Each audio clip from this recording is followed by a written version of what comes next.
Ezekiel 40. In the 25th year of our exile, at the beginning of the year, on the 10th of the month, in the 14th year after the fall of the city, on that very day the hand of the Lord was on me, and he took me there. In visions of God he took me to the land of Israel and set me on a very high mountain, on whose south side were some buildings that looked like a city. He took me there, and I saw a man whose appearance was like bronze. He was standing in the gateway with a linen cord and a measuring rod in his hand.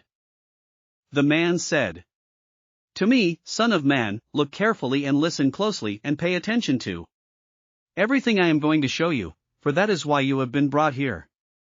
Tell the people of Israel everything you see." I saw a wall completely surrounding the temple area. The length of the measuring rod in the man's hand was 6 long cubits, each of which was a cubit and a handbreadth. He measured the wall. It was 1 measuring rod thick and 1 rod high. Then he went to the east gate. He climbed its steps and measured the threshold of the gate. It was 1 rod deep.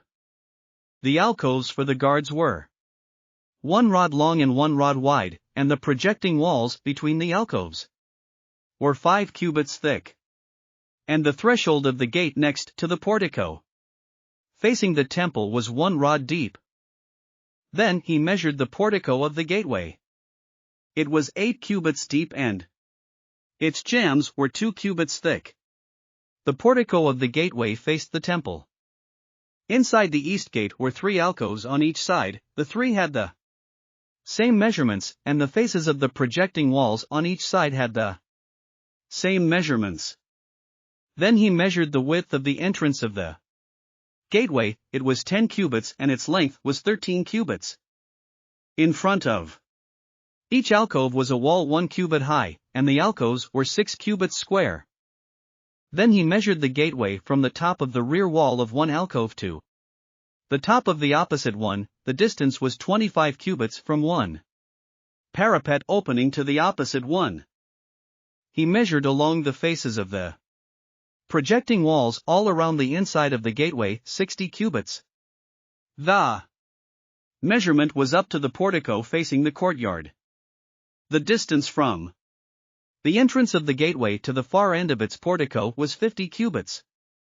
The alcoves and the projecting walls inside the gateway were surmounted by narrow parapet openings all around, as was the portico. The openings all around faced inward.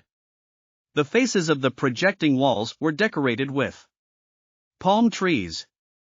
Then he brought me into the outer court. There I saw some rooms and a pavement that had been constructed all around the court. There were 30 rooms along the pavement.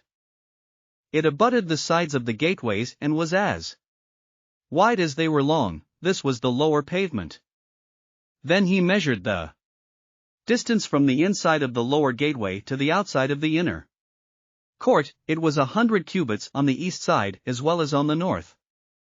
Then he measured the length and width of the north gate, leading into the outer court. Its alcoves, 3 on each side, its projecting walls and its portico had the same measurements as those of the first gateway. It was 50 cubits long and 25 cubits wide. Its openings, its portico, and its palm tree decorations had the same measurements as those of the gate facing east. 7 steps led up to it, with its portico opposite them. There was a gate to the inner court facing the north gate, just as there was on the east. He measured from one gate to the opposite one. It was 100 cubits. Then he led me to the south side, and I saw the south gate. He measured its jambs and its portico, and they had the same measurements as the others. The gateway and its portico had narrow openings all around, like the openings of the others. It was 50 cubits long and 25 cubits wide. 7 steps led up to it, with its portico opposite them. It had palm tree decorations on the faces of the projecting walls on each side. The inner court also had a gate facing south, and he measured from this gate to the outer gate on the south side. It was 100 cubits. Then he brought me into the inner court through the south gate, and he measured the south gate. It had the same measurements as the others. Its alcoves, its projecting walls and its portico had the same measurements as the others. The gateway and its portico had openings all around. It was 50 cubits long and 25 cubits wide. The porticos of the gateways around the inner court were 25 cubits wide and 5 cubits deep. Its portico faced the outer court, palm trees decorated its jambs, and 8 steps led up to it. Then he brought me to the inner court on the east side, and he measured the gateway. It had the same measurements as the others. Its alcoves, its projecting walls and its portico had the same measurements as the others. The gateway and its portico had openings all around.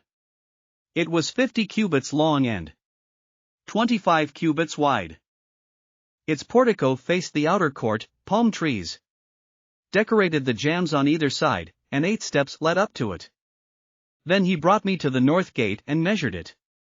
It had the same measurements as the others, as did its alcoves, its projecting walls, and its portico, and it had openings all around. It was 50 cubits long and 25 cubits wide. Its portico faced the outer court, palm trees decorated the jambs on either side, and 8 steps led up to it. A room with a doorway was by the portico in each of the inner gateways, where the burnt offerings were washed.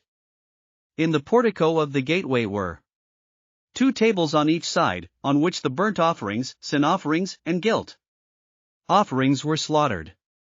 By the outside wall of the portico of the gateway, near the steps at the entrance of the north gateway, were 2 tables.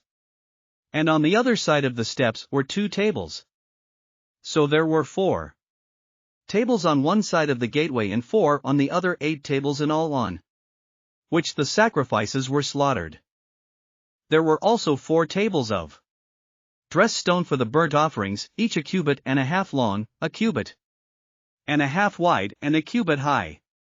On them were placed the utensils for slaughtering the burnt offerings and the other sacrifices. And double pronged hooks, each a handbreadth long, were attached to the wall all around.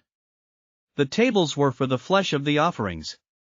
Outside the inner gate, within the inner court, were 2 rooms, one at the side of the north gate and facing south, and another at the side of the south gate and facing north.